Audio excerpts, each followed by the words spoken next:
Hello students, आज हम पढ़ेंगे चैप्टर 4 हीट, जो आपके एनसीईआरटी का चैप्टर है। और चैप्टर हीट में पहले हम हीट के बारे में ही समझते हैं।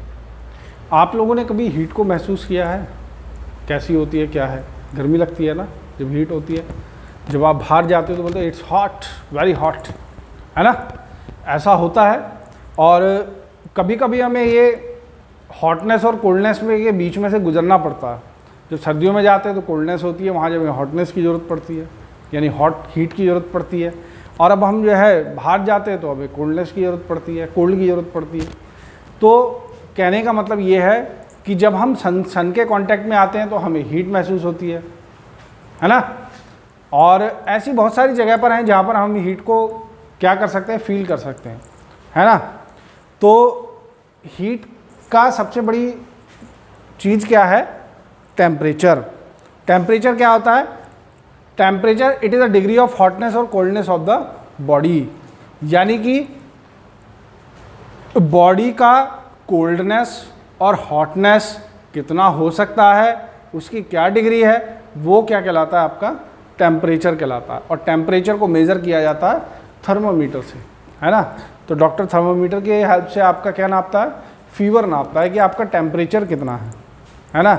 और टेम्परेचर नॉर्मल भी हो सकता है और आपका जो है हाई भी हो सकता है। तो हाई होता है तो आपको पता ही है, डॉक्टर आपको दवाई देता है ना?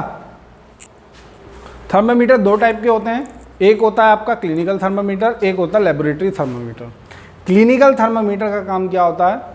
आपका जो डॉक्टर इस्तेमाल करते हैं वो होता है क्लिनिकल थर्मामीटर, और जो लेबोरेटरी थर्मामीटर होता है वो लैब में इस्तेमाल किया जाता है। इसके बारे में आगे बताते हैं हम आपको।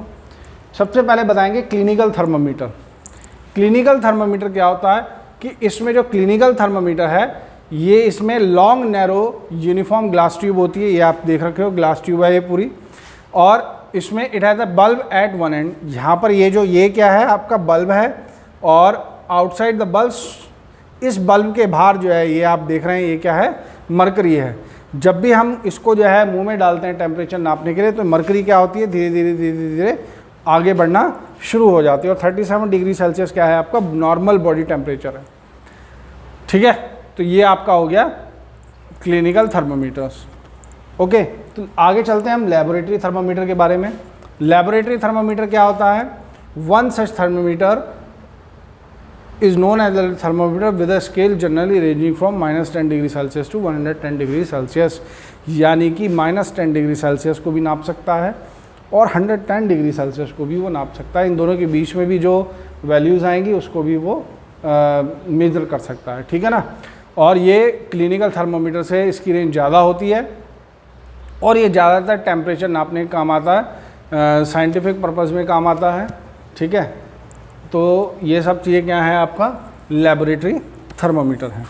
इसके बाद जो आता है वो आता है कंडक्टर एंड इंसुलेटर्स।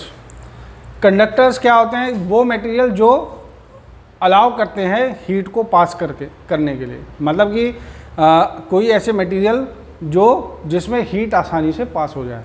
और कंडक्टर शब्द का तो आप वैसे भी आप मतलब जान सकते हो। कंडक्टर वर्ड की तरफ अगर हम जाए तो बस में आपने कंडक्टर देखा है ना, तो बस वैसे ही ये कंडक्टर है जो आता है, कहता है आ जाओ आ जाओ आ जाओ, है ना? तो यात्रियों को लेता रहता है। इसी तरीके से ये जो है आपका कंडक्टर्स है जो हीट को लेता ही रहता है, कंडक्ट करता रहता है। और इंसुलेटर का काम क्या होता है? जो हीट बिल्कुल भी नहीं लेता, जिसे पसंद नहीं है हीट लेना। जैसे आपकी लकड़ी है, वुड है, वुड को आप क्या होता है? माचिस जलाते हो ना, तो माचिस जब जलाते हैं तो लास्ट तक भी जो है वो हमारे हाथ में रह सकती है।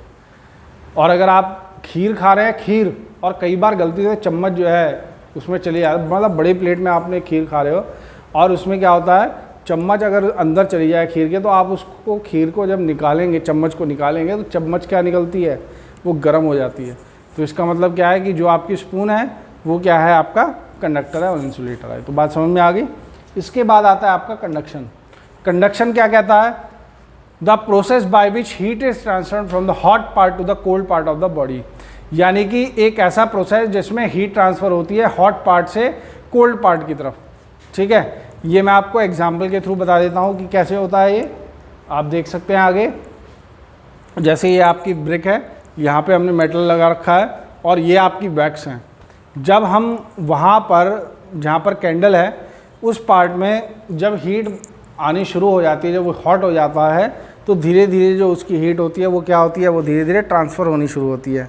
और जैसे जैसे ट्रांसफ़र होती है वैसे वैसे यहाँ जो वैक्स लगी हुई है वो क्या हो जाती है, नीचे गिरनी शुरू हो जाती है। तो ये आप एक्सपेरिमेंट अपने घर में कर सकते हैं। और ये इसलिए एक्सपेरिमेंट ये इसलिए लगाए गए हैं ताकि हमें पता चलता रहे कि हीट आ रही है, क्योंकि हीट आने पर ही तो ये पिघल कर गिर जाएगी, नीचे मेल्ट हो जाती है ना। तो इसीलिए इसको लगाया जाता है, वैक्स को लगाया जाता है। इसके बाद आता है आपका कन्वेक्शन। कन्वेक्शन में क्या होता है, cold water from the side occupies the space left by the heated water. अब ये आपका वो दिया हुआ है, नीचे आग लगा दी गई है, पैन है, पानी डाल दिया है। पानी डालने के बाद क्या होगा, हॉट वाटर जो होगा वो ऊपर की तरफ जाता रहेगा और कोल्ड वाटर नीचे की तरफ आता रहेगा। बात समझ में आ गई। आपने जब भी लिक्विड या आप कभी भी चाय बनाते हैं तो आप जो है उसमें आप देखेंगे कि उफान जो है ना आना शुरू हो जाता है। जब पानी उबलना शुरू होता है तो आप देखते होंगे कि नीचे पानी बार बार नीचे भी जाता है, ऊपर भी आता है, नीचे जाता है, ऊपर आता है। इस तरीके से प्रोसीजर चलता रहता है। तो ठंडा पानी नीचे आता है और गर्म पानी हल्का होके ऊपर चला जाता है। तो गर्म होके ऊपर चलता रहता है और नीचे जो है ठंडा पानी आता रहता है। तो जब तक सारा पानी गर्म ना हो जाए जब तक वो ये प्रोसीजर चलता रहता है। ठीक है, तो ये हो गया आज के लिए आपका कन्वेक्शन। तो the method of transferring heat by the movement of the particle of substance away from the source of heat, यानी कि पार्टिकल्स का मूवमेंट जहाँ पर भी हीट है वहाँ से दूर जाना, है ना। यहाँ पर क्या होता है, हॉट होने के बाद वाटर क्या होता है, ऊपर की तरफ जाता है। तो इस तरीके से ये जो है आपका क्या कहलाएगा, कन्वेक्शन कहलाएगा। तो आज के लिए बस इतना ही। Thank you. और आप मेरे चैनल को लाइक कीजिए, सब्सक्राइब कीजिए, शेयर कीजिए और कमेंट कीजिए। Thank you.